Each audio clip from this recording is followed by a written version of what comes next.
মাত্র 2টি আলু দিয়ে ঝটপট করে বিকেলের জন্য নাস্তা রেসিপি, তাও আবার 5 মিনিটের মধ্যে তৈরি করা যাবে।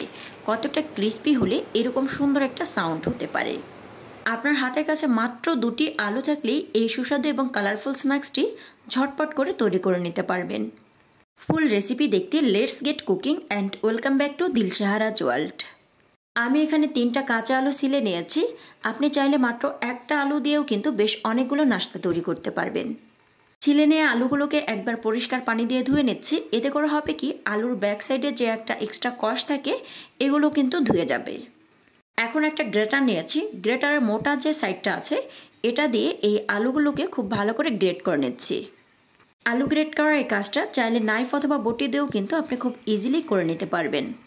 তো সবগুলো আলুকেই আমি এভাবে কুচি করে নিয়েছি। এখন এই আলুগুলোকে আর আলাদা করে ধোয়ার কোনো দরকার নেই।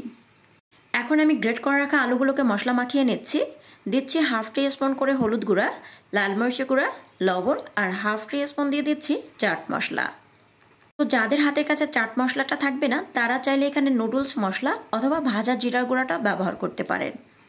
2 টেবিল স্পুন দিয়েছি বেসন। এখানে বেসনের পরিবর্তে কর্নফ্লাওয়ার অথবা চালের গুঁড়াটা ব্যবহার করতে পারবেন, কিন্তু আটা অথবা ময়দা ব্যবহার করতে যাবেন না।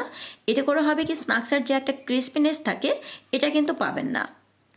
কারণ স্ন্যাক্স খাওয়ার সময় যদি এর ক্রিস্পিনেসটাই না পাওয়া যায় তাহলে এর আসল টেস্টটাই বা বুঝবেন কিভাবে। তো গ্রেট করে রাখা আলুর সাথে মশলাগুলোকে খুব ভালো করে মিশিয়ে নিচ্ছি। মশলা মাখানোর কাজটা একটু সময় নিয়েই করতে হবে। এই পর্যায়ে কোনো পানি মেশানোর দরকার নেই। মশলা মেশানোর কাজটা একটু সময় নিয়ে করলেই দেখতে পাবেন প্রত্যেকটা আলুর পিসেসের সাথে মশলাটা প্রপারলি পৌঁছে যাচ্ছে। একটা ফ্রাইং প্যানে আমি ভাজার জন্য পরিমাণ মতো তেল নিয়েছি। তেলটা গরম হয়েছে কিনা চেক করার জন্য 1 পিস আলুর স্লাইস দিয়েছি। একটা জিনিস নিশ্চয় লক্ষ্য করেছেন, আলুর স্লাইসটা তেলে দেওয়ার সাথে সাথেই কিন্তু স্লাইসটা তেলের উপরে ভেসে উঠেছে, তার মানে তেলটা প্রপারলি গরম হয়েছে। এখন আমি আমার মতো করে স্ন্যাক্সগুলোকে তৈরি করে নিচ্ছি। আপনার পছন্দ মতো যে কোনো ধরনের শেপ দিয়ে কিন্তু এই নাস্তাগুলোকে তৈরি করে নিতে পারবেন।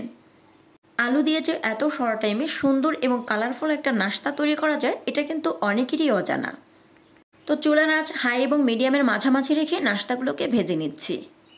একটু খেয়াল রাখবেন খুব বেশি ডার্ক কালার করতে গিয়ে স্ন্যাক্সের বাইরের আবরণটা যাতে পুড়ে না যায়, তাহলে কিন্তু স্ন্যাক্সটা খেতে খুব বেশি ভালো লাগবে না। এটা যে শুধু আলু দিয়ে তৈরি ফার্স্টে বললে অনেকেই বিশ্বাস করবে না। আর এটা তৈরি করা তো এত সিম্পল উপাদানে খুব সহজেই তৈরি করে নেওয়া যায়।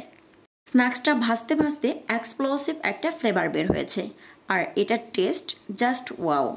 1 পিস স্ন্যাক্স আমি একটু তুলে দেখিয়ে দিচ্ছি ভাজার পরে এই লুকটা আসলে কেমন হয়েছে। ওয়াও, দেখতে কত সুন্দর লাগছে।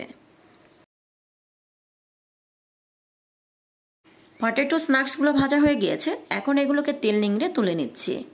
এই পটেটো স্ন্যাক্সটা আমার ভীষণ পছন্দের, কারণ এটা হচ্ছে একাধারে crunchy, yummy and colourful. I think that আজকের রেসিপি আপনাদের কাছেও অনেক ভালো লেগেছে। রেসিপি ভালো লাগলে অবশ্যই আপনাদের ফ্রেন্ড এবং ফ্যামিলির সাথে শেয়ার করবেন। আপনারা দেখছিলেন দিলশাহারাজ ওয়ার্ল্ড। এরকম সুন্দর সহজ এবং সুস্বাদু রেসিপি পেতে অবশ্যই দিলশাহারাজ ওয়ার্ল্ডের সাথেই থাকবেন। ভিডিওটি ভালো লাগলে একটি লাইক করবেন এবং চ্যানেলটিতে সাবস্ক্রাইব করে পাশে থাকার আমন্ত্রণ করছি। আবারও দেখা হবে নতুন কোনো এপিসোড নিয়ে। ততক্ষণ পর্যন্ত ভালো থাকবেন, সুস্থ থাকবেন। আল্লাহ হাফিজ।